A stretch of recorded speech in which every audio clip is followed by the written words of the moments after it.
नमस्कार मित्रों, कक्षा 12 अर्थशास्त्र की इस कड़ी में आपका स्वागत है। पिछली कड़ी में हमने केंद्रीय बैंक इस विषय वस्तु को समझने का प्रयास किया था और अंत में हम चयनात्मक साख नियंत्रण के उपायों पर चर्चा कर रहे थे। मतलब मात्रात्मक उपाय हमने पढ़ लिए थे, गुणात्मक उपाय में चयनात्मक साख नियंत्रण हमने पढ़ लिया था। उसका अगला बिंदु हम देखते हैं साख की राशनिंग। ये भी एक तरीका है जिसके द्वारा जो मुद्रा की मात्रा है उसकी दिशा को हम निर्धारित कर सकते हैं। साख की राशनिंग का मतलब जिस क्षेत्र में हमको पैसा चाहिए उस क्षेत्र में हम पैसा भेज देते हैं और जिस क्षेत्र में नहीं चाहिए उस पर हम नियंत्रण लगा देते हैं।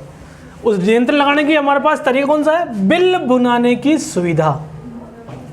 यानी जिन बैंकों पर को हमें जिन बैंकों को रोकना है उनके बिलों पर बुनाने की जो सुविधा है उसको या तो हम समाप्त कर सकते हैं या उसको कम कर सकते हैं। उससे क्या होगा? उनके पास पैसा कम होगा, है ना। बिल बुनाने के बाद ही उनको रिजर्व बैंक पैसा देता है। बिल बुनाने की प्रक्रिया को हम समाप्त भी कर सकते हैं और जो दर है उसको हम ज़्यादा भी कर सकते हैं जिससे उनके पास पैसा कम जाए। ऋण की सीमा, प्रत्येक बैंक की ऋण की सीमा को हम कम ज़्यादा कर सकते हैं या निर्धारित कर सकते हैं। क्या आपको इतना ही लोन दिया जाएगा और आपको इस क्षेत्र में इतना ही लोन देना है, ठीक है। तो ऋण की सीमा को इतना 5 लाख तक का, 10 लाख तक का अगर हम निर्धारित कर देंगे उसके द्वारा में हम साख की राशनिंग कर सकते हैं।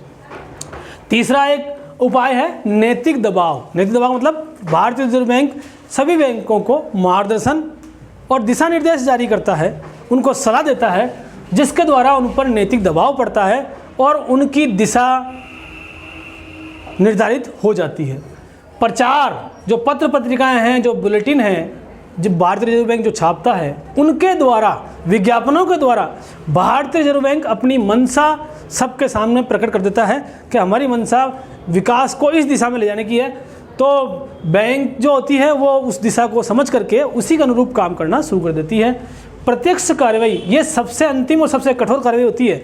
जब भारतीय रिजर्व बैंक को लगता है कि अमुक बैंक निश्चित दिशा में सही तरह से काम नहीं कर रही है तो उस पर प्रत्यक्ष कार्रवाई के द्वारा भी उस पर नियंत्रण लगा सकती है। सीधी कार्रवाई के द्वारा उसकी बैंक को बंद कर सकती है, उसकी बैंक की जो भी सीमाएं हैं, जो भी ऋण हैं उसको रोक सकती है। तो ये सब है चीज़ें। तो प्रत्यक्ष कार्रवाई सबसे कठोर कार्रवाई है। अब हम पढ़ते हैं कि जो ये केंद्रीय बैंक है इसको चलाने का ढांचा कौन सा है, कौन कौन से लोग या किस तरह का जो इसका ढांचा है वो कार्य करता है और भारतीय रिजर्व बैंक पूरे देश में अपनी नीतियों को लागू करने में सफल होता है। तो उसको हम देखें तो इसकी जो स्थापना हुई थी वो 1 अप्रैल 1935 को, जो अधिनियम था हमारा भारतीय रिजर्व बैंक अधिनियम 1934 के तहत हुई थी। 1934 के तहत 1935 में इसकी स्थापना कलकत्ता में की गई थी, पर बाद में इसको 1937 में बम्बई या आज की मुंबई में स्थानांतरित कर दिया गया। इसके हम ढांचे को देखें, बोर्ड के ढांचे को, तो हम देखें सबसे ऊपर जो केंद्रीय निदेशक बोर्ड जो होता है उसमें कौन कौन चीज़ होती है।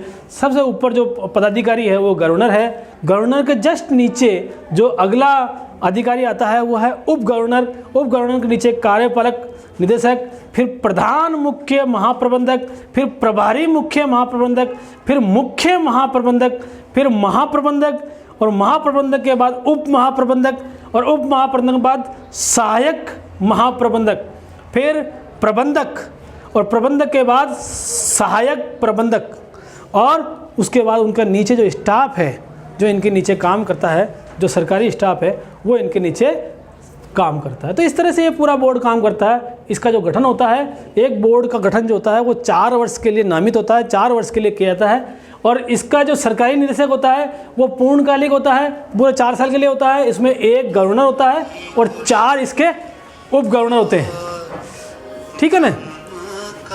तो इस तरह से हम इसको समझ सकते हैं। और सरकारी गैर सरकारी निदेशक भी होते हैं जिनमें सरकार, एक होता है सरकार द्वारा नामित और 10 इसके निदेशक होते हैं और 2 इसके अधिकारी होते हैं।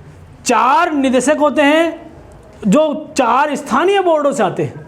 तो इस तरह से हम इसका जो गठन, इसका सरकारी निदेशक, ये जो इसका पूरा जो ढांचा है उसको हम समझने का हमने प्रयास किया है। अब इसके रिजर्व बैंक के कार्य क्या है? तो सबसे महत्वपूर्ण कार्य है मुद्रा जारी करना। जो भी नोट हम बाज़ार में देखते हैं, जो भी मुद्रा हम बाज़ार में देखते हैं, उन पर नियंत्रण, उनको जारी करने का काम, उनको छपाई का काम, यह सारा काम भारतीय रिजर्व बैंक के दिशा निर्देश के हिसाब से होता है। मौद्रिक प्राधिकारी है ये। मौद्रिक नीति जो है वो किस प्रकार से रहेगी, किस प्रकार से रेपो रेट, किस प्रकार से रिवर्स रेपो रेट, बैंक दर क्या रहेगी, इस सब को, और कितनी मुद्रा हमें किस क्षेत्र में ले जानी है, इस सब को प्रभावित करने का काम, इस सब को नियंत्रित और नियमित करने का काम हमारा केंद्रीय बैंक, भारतीय रिजर्व बैंक करता है।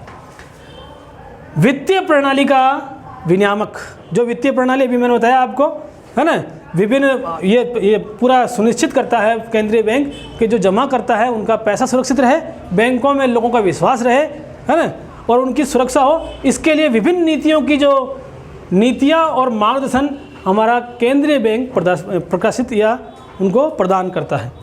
विदेशी मुद्रा प्रबंधक, मैंने कहा प्रत्येक देश की अपनी मुद्रा होती है।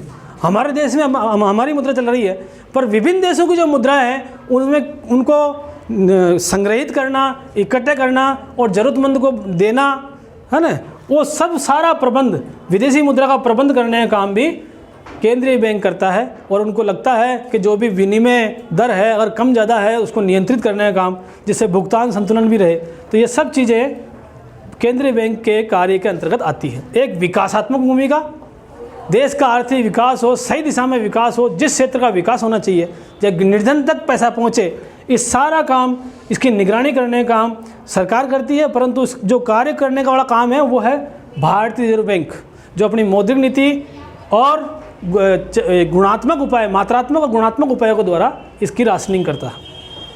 संबंधित कार्य, इसके अलावा दूसरे कार्य और भी है भारतीय रिजर्व बैंक के। पहले सरकार का बैंकर, सरकार कोई भी पैसा लाती है, ऋण लाती है, वो सारा पैसा भारतीय रिजर्व बैंक के पास रहता है। किसी को पैसा देना है तो भारतीय रिजर्व बैंक चुकाती है ना। बैंकों का बैंकर है ये।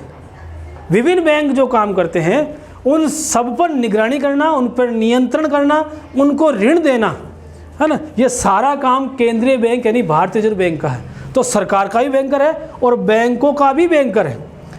जहाँ बैंक आदान प्रदान, जहाँ बैंक अपना आदान प्रदान करते हैं मुद्रा का, वो सब केंद्रीय बैंक में करते हैं। अब हमारा पहला है सूचना प्रकाशित करना। विभिन्न जो आंकड़े हैं साल के अर्धवार्षिक रूप में, अर्धवार्षिक रूप में, मासिक रूप में, पाक्षिक रूप में या साप्ताहिक रूप में, जो भी आंकड़े हैं वार्षिक रूप में करना या पाक्षिक रूप में करना, सारा काम जो है सूचनाओं को प्रकाशित करना काम भारतीय रिजर्व बैंक के निर्देशन में ही होता है।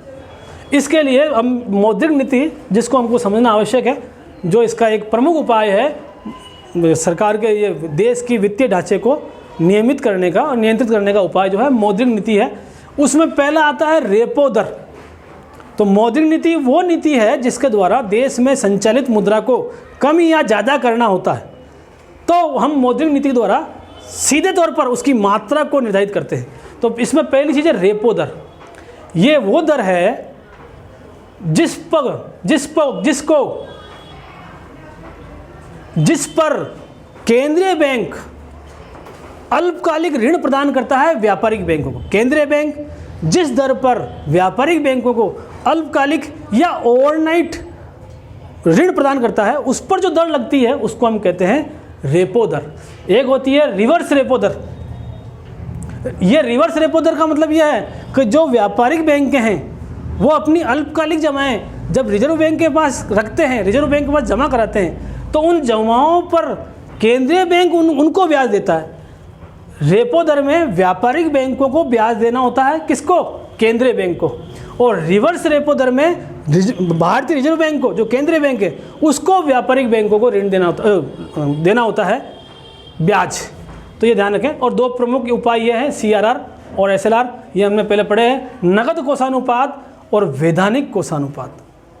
अपनी कुल जमा का एक निश्चित हिस्सा बैंक को खुद के पास सुरक्षित रखना होता है ताकि जो जमा करता है उनकी पूंजी सुरक्षित रहे, उनको मांगे जाने पर उनको मुद्रा मिल सके। तो उस दर को हम कहते हैं CRR। जैसे 100 रुपये कुल जमा हुए और अगर 20% रेट है तो 20% बैंक को अपने पास ही सुरक्षित रखना होता है और बाकी 80% वो ऋण के लिए आदान प्रदान के लिए काम में ले सकती है। ऐसे ही SLR का मतलब यह है कि अपनी कुल जमा, व्यापारिक बैंकों को अपनी कुल जमा का एक निश्चित हिस्सा भारतीय रिजर्व बैंक के पास रखना होता है ना। उसको हम बोलते हैं वैधानिक तरलता अनुपात। तो ये दो निश्चित अनुपात है और इसको कम ज़्यादा करके, इन दोनों को कम ज़्यादा करके जो केंद्रीय बैंक है, भारतीय रिजर्व बैंक, वो मुद्रा की विस्तार और संकुचन को प्रभावित करता है, उन पर नियंत्रित करता है। अब हम मुख्य रूप से जो इसमें एक मुख्य टॉपिक आता है, जो परीक्षाओं में अक्सर पूछा जाता है कि व्यापारिक बैंक और केंद्रीय बैंक में क्या अंतर है, तो इसको हम बिंदुओं के माध्यम से समझ रहे हैं। तो उद्देश्य क्या है? व्यापारिक बैंक का उद्देश्य लाभ कमाना होता है और केंद्रीय बैंक का उद्देश्य मुद्रा, मौद्रिक और बैंकिंग व्यवस्था को नियमन और नियंत्रण करने का होता है। इन दोनों का उद्देश्य बिल्कुल अलग अलग है। साख यानी ऋण देने की जो क्षमता है वो कहाँ से आती है? व्यापारिक बैंकों की आती है व्युत्पन्न जमा से। जो जमा उसके पास है उसको बार बार ऋण दे करके, बार बार जब जमा होता है वापस उसको लोन दे करके व्युत्पन्न जमा के द्वारा, जिसे मैं पिछले अध्याय में इसका अध्ययन किया था। व्युत्पन्न जमा क्या होती है? एक प्रारंभिक जमा को दे करके उसको, प्रारंभिक जमा को ऋण प्रदान करके उससे प्राप्त ऋण को वापस ऋण में दे देना, ये कहलाती है व्युत्पन्न जमा। और केंद्रीय बैंक जो है वो साख का निर्माण नोट निर्गमन के माध्यम से करती है। उसे अगर साख बढ़ानी है, मुद्रा बढ़ाना है, तो वो अधिक नोट छाप करके बाजार में उतार सकती है। तो नोट का निर्गमन करके केंद्रीय बैंक नियंत्रित करता है और व्यापारिक बैंक साख का जो नियंत्रण है वो व्युत्पन्न जमा के माध्यम से उसको बढ़ा सकता है। ऋण, व्यापारिक बैंक ऋण किसको देते हैं? ग्राहकों को देते हैं। और केंद्रीय बैंक ऋण किसको देता है? बैंकों को देता है।